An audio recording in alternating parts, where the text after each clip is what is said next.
Hello everyone and welcome to another video. Now this is MSI's tiny GTX 1070. I know what you're thinking, this isn't a budget card, so why are you testing it? Well, to be honest, MSI let me borrow this mini version to check out, which was pretty cool of them, and now we have it here, I decided to take a slightly different approach to reviewing it. Most PC builds that feature a card like this are very expensive, so I wanted to set myself a challenge and see if I could put together a system around this GPU that used cheaper second-hand parts, but one that was sensibly priced and would still allow the 1070 to reach its full potential. Having a tighter budget shouldn't mean that you can't treat yourself to a higher-end performance graphics card, considering there aren't many used and older GPUs that would come close performance-wise. You might also have an older system and you're wondering whether or not an upgrade to a card like this would be worth your while. So first, the card itself. At just 17cm long, this 1070 will fit in most setups with ease, and you'll see that factor come in very handy later on in the video. Spec-wise, it features 8GB of GDDR5 and is slightly factory overclocked. My favourite feature is that it idles at 0 decibels, as the fan only starts up when the card hits 60 degrees, and even then it's very quiet thanks to the unique Torx fan. This little beast requires just one 8-pin connector, and MSI recommend a 500 watt power supply. Now, let's say you've decided to treat yourself to a card like this, but you haven't bought any other components and you don't have much of a budget left. Well, I decided to put myself in that situation and try to put together something around this 1070 that didn't cost any more than £100, but could still complement it. So here's what I created. I temporarily removed all of the components from the Pocket Change HP pre-built that I picked up the other day for just £1.24. After that, I decided to throw in this Gigabyte Socket 1155 board I purchased a few weeks back for £20. Add to that a single stick of 8GB 1600MHz DDR3, and all I needed for the motherboard was a processor. The first thing I did was consult this cool bottlenecked spreadsheet I found online, which gives you a good idea of what you can pair with a card like the 1070. Everything in black means no bottleneck, everything in red means complete bottleneck, and pink and blue mean worst case scenario bottleneck, and only bottlenecked in CPU intensive games respectively. I already have an i5 3470, a CPU highlighted in blue that I bought for this board a couple of weeks ago for just £35 from CEX, so I decided to use that, not only because it sells for an immediately available great used price, but because CEX offer a 2-year warranty on almost everything. This older i5 should still do a decent job of keeping up with the card.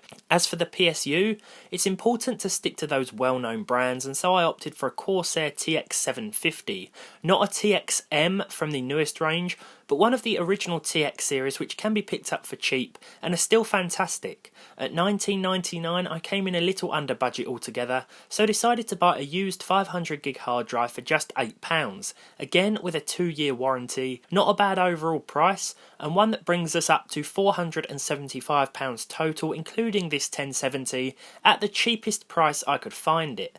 Its size was an important factor because a bigger card wouldn't have fit comfortably in my micro ATX HP case. So how does our system perform, and will the 1070 prove to be too powerful for this PC, or will the components complement each other fairly? Well, let's find out. Jumping straight into the games, and I started off with PUBG, a game that seems to have decent performance improvements recently. With the i5 3470 and 1070 I saw an average of 84 frames per second at the very high settings. If you look at the CPU usage, it seems that things were pretty well balanced throughout, and there were no real problems with stuttering that I thought may occur because of the CPU. I also decided to compare this to figures from my Ryzen 5 1600 paired with the 1070 to give you an idea of any performance you may lose with this older i5, but the scores were closer than you may think, with an average of 88, as well as increased minimums.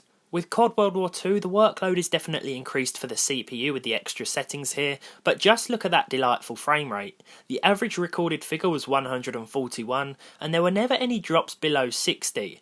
Once again, comparing that to my Ryzen 5 1600, and we see 145 on average. Again, a similar figure, with increased percentile figures for the newer processor, which so far goes to show how capable the older i5 still is when paired with a powerful graphics card. Fallout 4 is a little different different because it's capped by default to 60 FPS, though our system had no trouble sticking solidly to that number even with the Ultra preset. The percentile figures show slight drops, but these are no way noticeable during gameplay. It's no surprise that our comparative Ryzen 5 1600 had no trouble either, holding the same solid 60 FPS figure. With GTA 5 at the very high settings, we saw 80 FPS on average with smooth, overall stutter-free gameplay. The game never drops below 60 in both city and countryside areas, and when we compare that to the Ryzen 5, the figures we see are 90, 67 and 49 respectively. The higher average here is due to the game being more CPU intensive, but the i5 still hold up very, very well. Just Cause 3 now at the highest settings to see 90 frames per second. The game varies quite significantly performance wise depending on your in-game location, more so than titles like GTA, so this average was taken after an hour of gameplay exploring as many different places as I could. In comparison, the Ryzen 5 gave us a nice increase, but not an incredibly significant one, with the i5 still offering us a much more than playable experience. Finally, it's AC origins. I saved this till last because, as you can imagine, this is where the i5 held us back. It seems that most CPUs I've tested with 4 cores and 4 threads have trouble here, which is down to the built-in anti-piracy software that tends to use a lot of processing power. The 1.05 update also made things worse for me, but you do still get a playable experience at the very high settings nonetheless. No significant difference was made to performance at lower settings because of the high CPU usage. Compare that once again to the Ryzen 5 and you'll see that it definitely benefits from the extra cores and threads, though I still think the i5 held up very, very well when it came to gaming, and I would happily pair it with the 1070 on a daily basis. To summarise, the tiny 1070 is a great little card. Not just because of its performance, but because of its very handy smaller size.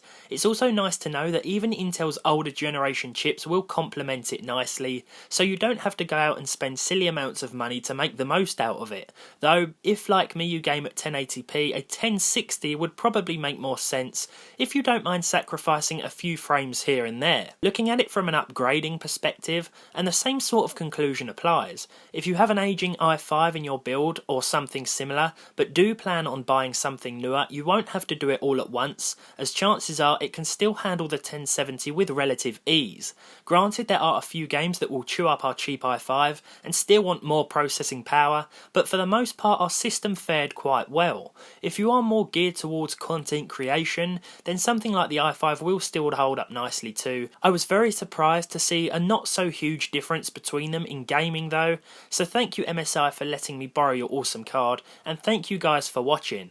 But let's get back to the budget stuff.